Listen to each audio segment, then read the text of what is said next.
शायर मशरिक़ अल्लामा इक़बाल के यौम पैदाइश की मुनासिबत से गुज़िश्ता 25 साल से हर साल यौम उर्दू मनाया जा रहा है। नई दिल्ली में आलमी उर्दू डे भी बावक़ार अंदाज में मनाया गया। इस मौके पर मुनक़दा जलसे में उर्दू दान तबक़े से मुतालबा किया गया कि वो मरदमशुमारी में अपनी मादरी ज़ुबान उर्दू लिखवाने पर ख़ुसूसी तवज्जो दें। इस सिलसिले में एक करारदाद भी मंजूर की गई और मिली तंजीमों से भी मुतालबा किया गया कि वो उर्दू बोलने वाले तबक़े में मरदमशुमारी के हवाले से बेदारी मुहिम चलाए। जलसे का अहतमाम उर्दू डेवलपमेंट ऑर्गेनाइजेशन और यूनाइटेड मुस्लिम इंडिया ने किया था, जिसमें नेशनल कमीशन बराए अक़लियती तालीमी इदारों के chairman justice Narendra Kumar Jain, Maulana Azad, national Urdu university के साबिक़ नायब vice chancellor Khwaja Shahid, professor doctor Abdul Haq, doctor Syed Ahmad Khan, doctor Syed Farooq, doctor Lal Bahadur, professor Salim Kidwai, press club of India के सदर उमाकांत लखेड़ा और दीगर नामवर शख्सियात ने शिरकत की। इस मौके पर अल्लामा इक़बाल की अदबी खिदमात और शायरी पर भी रोशनी डाली गई। पेश है सालार डिजिटल की खुसूसी रिपोर्ट। जैसे जैन साहब आप उर्दू डे में शामिल हुए हैं, तो how do you feel about it? ये मेरा प्लेज़र है कि मैं आज इस अच्छे फंक्शन में शामिल हुआ हूँ। और उर्दू लैंग्वेज बड़ी नफासत की लैंग्वेज है और बड़ा अच्छा लगता है। इतने ऐसे वर्ड्स हैं जिनको सुन कर के कान को सुकून मिलता है। नमाज से फारिग होकर अब ये जो है आप देख रहे हैं, आप माइनॉरिटी एजुकेशन कमीशन के चेयरमैन हैं, लेकिन आप जानते हैं कि उर्दू के साथ जिस तरह का सलूक हो रहा है, अभी जो नई एजुकेशन पॉलिसी आई है उसमें तो जो है ज़बान जो इंडिया के जो शेड्यूल लैंग्वेजेस है वो उसका रास्ता जो है साफ़ किया जा रहा है। देखिए, जब अपने देश में संविधान लागू हुआ तब माइनॉरिटी का जो अपने को फ़ायदा है वो कॉन्स्टिट्यूशन के हिसाब से दिया। और दो प्रकार की माइनॉरिटी है, एक लिंग्विस्टिक और एक रिलीजियस माइनॉरिटी तो हमें मिली। हमें मुस्लिम धर्म को और उसके साथ साथ 5 अलग धर्म जिनमें क्रिश्चियन हैं, जैन हैं, बौद्ध हैं, पारसी हैं और सिख हैं, इंक्लूडिंग मुस्लिम 6 कम्युनिटी को रिलीजियस माइनॉरिटी मिली। पर ऑल इंडिया बेसिस पे किसी भी लिंग्विस्टिक माइनॉरिटी को अब तक माइनॉरिटी का दर्जा नहीं दिया, परंतु स्टेट वाइज अलग अलग स्टेट्स माइनॉरिटी का दर्जा लिंग्विस्टिक आधार पर भी देती है। उर्दू को किस किस स्टेट ने माइनॉरिटी का दर्जा दिया है मेरी जानकारी में नहीं है, परंतु यदि ऑल ओवर इंडिया देखें तो अधिकांश स्टेट्स में उर्दू लैंग्वेज है, काफ़ी बड़ा लिटरेचर है। और किसी भी प्रकार की लैंग्वेज हो, लैंग्वेज और उसका लिटरेचर बहुत अच्छी चीज़ है और लोगों को सबको पढ़ना चाहिए। लैंग्वेज आना अच्छी बात है। आज हमारे देश के अंदर फ्रेंच पढ़ाई जाती है, रसियन पढ़ाई जाती है, हम अलग जर्मन पढ़ाई जाती है, परंतु उर्दू लैंग्वेज को इतना प्रोत्साहन नहीं दिया गया, जबकि उर्दू लैंग्वेज हिंदुस्तान की ही लैंग्वेज है। अरबी फ़ारसी भले बाहर से आई है, पर उर्दू लैंग्वेज हिंदुस्तान की लैंग्वेज है और हमें हिंदुस्तान की लैंग्वेज को आगे बढ़ाना चाहिए।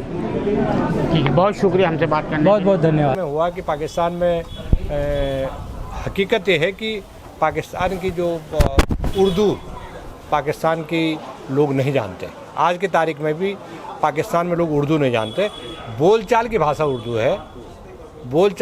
उर्दू है, बाकी वहाँ पंजाबी में काम होता है, बाकी चीज़ों में काम होता है। और काम करने की भाषा उर्दू, लेकिन बोलचाल की भाषा उर्दू नहीं है। पंजाबी में बोलते हैं या आपको बोलेंगे सिंधी बोलेंगे या बलूच बोलेंगे, तो इस तरह की जो वहाँ भी न्याय नहीं हुआ उर्दू के साथ में।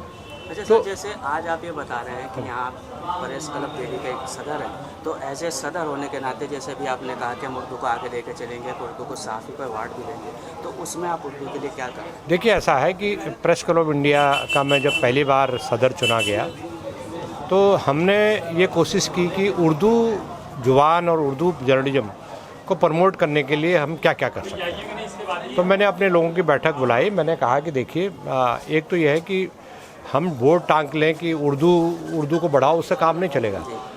उर्दू के जो एडिटर थे जिन्होंने 1857 में अपनी शहादत दी, मौलवी बाकर अली, उनकी याद में प्रेस क्लब ऑफ इंडिया ने एक अवार्ड घोषित किया और उनकी याद में हम हर साल 16 सितंबर को हम एक प्रोग्राम किया हमने पिछले महीने 2 महीने पहले, और उसके बाद हमने सेमिनार की, बड़े उसमें स्कॉलर्स आए और जर्नलिस्ट आए, एडिटर्स आए, और सब ने उनके बारे में जो जो नई नई बातें हो सकती थी वो बोला।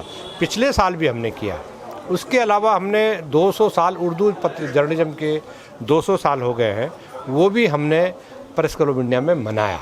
सबसे पहले दिल्ली में, मेरे समझ से देश में उर्दू जर्नलिज्म के 200 साल पर प्रोग्राम हमने किया और प्रेस क्लब ऑफ इंडिया ने किया। तो मैं ये कह रहा हूँ कि उससे एक मैसेज, जो उर्दू के जर्नलिस्ट हैं, जो अपने को आइसोलेट फील करते थे, अलग थलग फील करते थे, जिनको दोयम दर्जे का नागरिक माना जाता था, अरे उर्दू के क्या है, उर्दू के कौन पूछ रहा है, उनको हमने मुख्य धारा में, मेन स्ट्रीम में लाए हम प्रेस क्लब इंडिया में, और उनका हमने हौसला बढ़ाया, उनका जिसको कहते हैं उनकी आत्मसम्मान बढ़ाया, और उनको ये बताया हमने कि प्रेस क्लब ऑफ इंडिया आपकी उर्दू जर्नलिज्म की रिस्पेक्ट करती है। मेरा एक आखिरी सवाल है, ज़ाती तौर पर आप उर्दू ज़बान को कैसा समझते हैं? देखिए, उर्दू जो है, मैं कहता हूँ कि Urdu is a mother of all languages.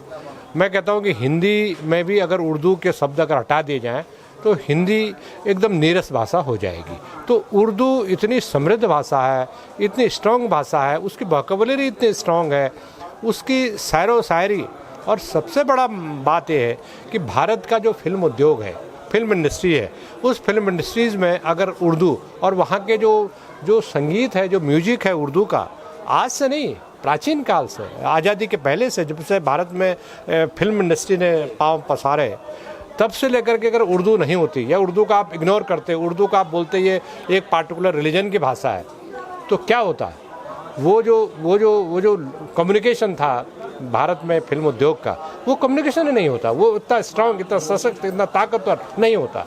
और दूसरी बात है कि आज़ादी के आंदोलन में उर्दू जर्नलिज्म की जो रोल थी, उर्दू जर्नलिज्म का रोल की तो कोई सामना नहीं कर सकता, कोई मुकाबला नहीं कर सकता, चाहे वो हिंदी जर्नलिज्म हो, चाहे वो रीजनल जर्नलिज्म हो, चाहे वो तमिल जर्नलिज्म हो, चाहे वो साउथ इंडिया दूसरी भाषा। तो एक ये भारत की जुबान थी। और ये दुर्भाग्य है कि देश का बंटवारा हुआ, बंटवारे के बाद हम लोगों ने, या हमारे देश के हुक्मरानों ने, या जो उनको हुक्मरानों को हराने वाले थे, उन लोगों ने इन चीज़ों पर ध्यान नहीं दिया। और दूसरी सबसे इम्पोर्टेंट बात मैं बता रहा हूँ कि हमारे जो देश के जो नीतियाँ बनाने वाले, योजना बनाने वाले जो लोग थे, उन लोगों ने जो उर्दू को रोज़गार की भाषा, एम्प्लॉयमेंट की भाषा बनाने से परहेज़ किया। उसके क्या कारण थे, क्या नहीं थे, ये तो बड़ा रिसर्च का विषय है, पॉलिटिकल लोगों को ये देखना चाहिए।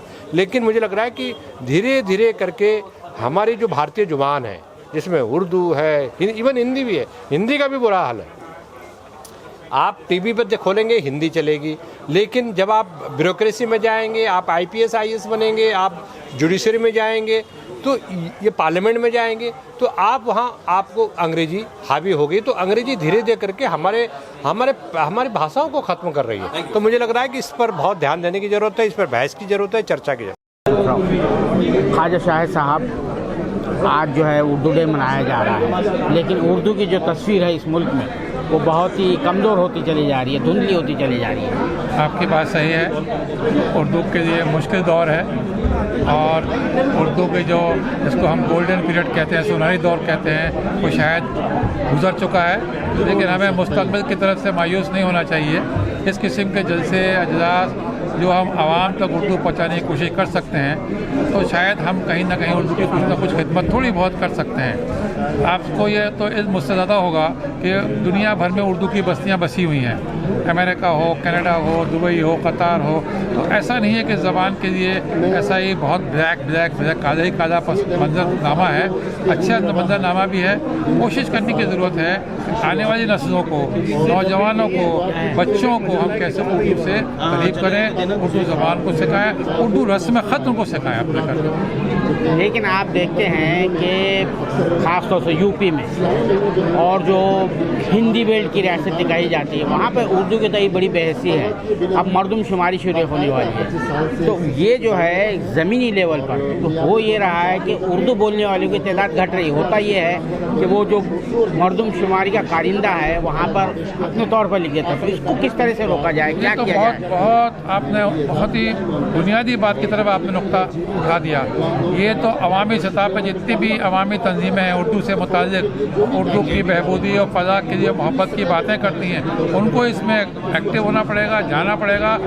पंजाब में जब ये मसला उठा था तो पंजाब में यानी हमें बताया जाता है कि पंजाब का सूबे का मसला की शुरुआत ही हुई कि पंजाबी की जगह हिंदी लिखनी शुरू कर दी गई थी मर्दमशुमारी में। तो वो लोग जागे और घर घर जाके कहा कि पंजाबी को अपनी मदर ज़बान को। मैंने अपने घर में अपने बच्चों की ज़बान जब लिखवाई तो उर्दू लिखवाई। तो इस तरीके से हर आदमी कोशिश कर सकता है कि उनके माँ बाप उर्दू पढ़ने वाले, जब लिखने वाले आएँ, क्योंकि जो लिखने वाले आते हैं उनको उर्दू नहीं आती है, वो किसी शायद कहीं एक चौपाल में बैठ के या किसी बड़े बूढ़े से पूछ के सब फार्म भर भी देते हैं। ये भी एक मसला है कि किस तरीके से मर्दमशुमारी होती है या आदाद शुमार जमा किए जाते हैं, उसका क्या मेयार है, वो भी अलग मसला है अपना।